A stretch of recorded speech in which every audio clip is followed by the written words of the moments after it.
কালসারি থেকে ঘুরে আসার পর ফ্রেশ হয়ে এখন আমরা চলে আসলাম লাঞ্চ করতে। আর লাঞ্চে রয়েছে ভাত, ডাল, আলু পোস্ত, তার সাথে রয়েছে রুই মাছ, যেটা আলু দিয়ে একদম ঘরোয়া রান্না করা হয়েছিল। আর লাস্টে এটা কিন্তু পাঁপড়ও ছিল। তো চলো এখন সবাই মিলে লাঞ্চটা করি। আর তোমাদের সাথে এর আগেও শেয়ার করেছি যে এখানের প্রত্যেকটা রান্নাই কিন্তু ভীষণই টেস্টি হয়। তো ফার্স্টে চলো ডালটা দিয়ে একটু মেখে নিলাম, এরপর এর সাথে একটু আলু পোস্তও নিয়ে নেব। আর এটা খেতে কিন্তু ভীষণই টেস্টি লাগছিল। শুধু এখানে একটু মিস করছিলাম লেবু, যেটা ওদের কাছে তখন ছিল না অ্যাভেলেবেল। তো যাই হোক, ওভারঅল রান্নাটা কিন্তু দারুণ টেস্টি হয়েছিল। তার সাথে আমি কিন্তু একটু পাঁপড়ও নিয়ে নিয়েছি। এরপর খেয়ে নিলাম মাছের ঝালটা, যেটা একদম ঘরোয়াভাবে রান্না করা হয়েছিল, একদম লাইট ছিল, ভীষণই টেস্টি ছিল রান্নাগুলো। আর মাছটাও কিন্তু বেশ ফ্রেশ ছিল। তো এরপর খাওয়া দাওয়া কমপ্লিট করে আমরা একটু রেস্ট করব। তারপরে আবার কোথায় যাচ্ছি সেটাও তোমাদের সাথে শেয়ার করব। তো চলো এখন খাওয়া দাওয়াটা কমপ্লিট করি। তো এই যে খাওয়া দাওয়া কমপ্লিট করে এখন আমরা রুমে চলে এসেছি। আর এই যে এরা দুজন এখন শুয়ে পড়েছে, আমরাও একটু রেস্ট করে নেব।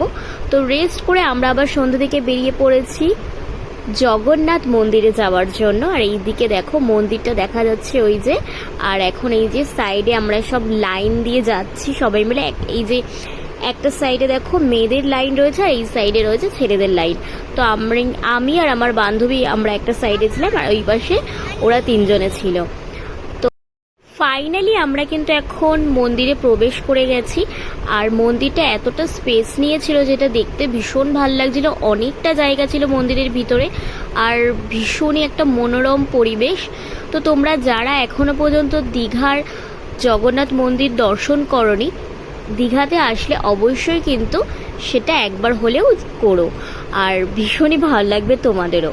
তারপরে দেখো এদিকে আমাদের মন্দির তো দর্শন করা হয়ে গেছে। যদিও এটা পুরো ফুল ভিডিও আমি এখানে নিতে পারিনি, আমি শর্টস ভিডিওতে তোমাদের সাথে আগেই দেখো শেয়ার করেছি।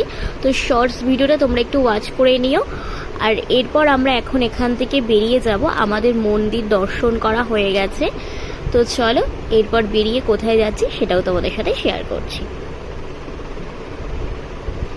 তো আমরা বেরিয়ে গেছি ওখান থেকে। এসে আমরা রুমে চলে এসেছিলাম। এসে একটু ড্রেস চেঞ্জ করে আবার বেরিয়ে পড়েছিলাম একটু সমুদ্রে যাওয়ার জন্য। তো সেখান থেকে ঘুরে আমরা চলে এসেছি ডিনার করতে। আর এখানে দেখো রয়েছে ডিনারে আমাদের রুটি তড়কা, আর সেটাই ছিল আর কি আমাদের সেদিনকে রাতের ডিনার। তো এরপর সকালবেলা থেকে আমি আবার ভিডিওটা স্টার্ট করেছি। তো এই যে একটু কফি খেয়ে আমরা এখন বেরিয়ে পড়বো সবাই মিলে, কারণ আমরা অলরেডি অনেকটা লেট করে ফেলেছি। আমাদের 10টায় চেক আউট ছিল, তো অলরেডি তখন 10টা বেজেই গেছে। তো এখন তাড়াতাড়ি করে জাস্ট বেরিয়ে পড়বো, একেবারে বাইরে গিয়েই আমরা ব্রেকফাস্ট করব। তো চলো ভিডিওটা স্কিপ না করে দেখতে থাকো। আমরা কিন্তু এখন রেডি হয়ে গেছি, এখন জাস্ট চেক আউট করবো। আর নিচে কিন্তু আমাদের গাড়িও ওয়েট করছে। তো চলো সেখানে তাড়াতাড়ি যাওয়া যাক। তো ফাইনালি আমরা কিন্তু গাড়িতে উঠে গেছি। আর আমাদের কিন্তু অনেকটাই লেট হয়ে গেছে, যার জন্য আমরা আর কি ব্রেকফাস্টটাও করতে পারিনি।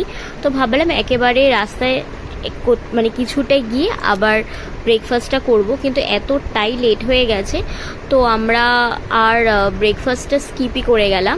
আর এইদিকে দেখো আমরা কিন্তু রয়েছি মন্দারমণিতে, আর ভাবলাম যে যাওয়ার সময় একটু মন্দারমণিটা ঘুরেই যাই।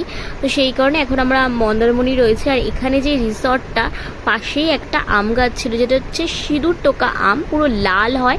তো সেই ভিডিওটা আমি একটু ক্যাপচার করেছি, যদিও আমার ফোনে খুব একটা ফোকাস নিচ্ছিল না।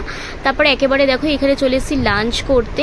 লাঞ্চে ছিল ভাত, পনিরের তরকারি, পেঁয়াজ, আর ছিল লেবু, আর এদিকে তো ডিমের অমলেট, আর ছিল একটা সবজির তরকারি।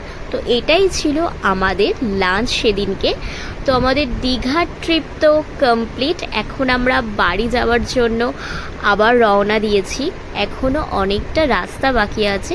তো চলো ভিডিওটা স্কিপ না করে দেখতে থাকো।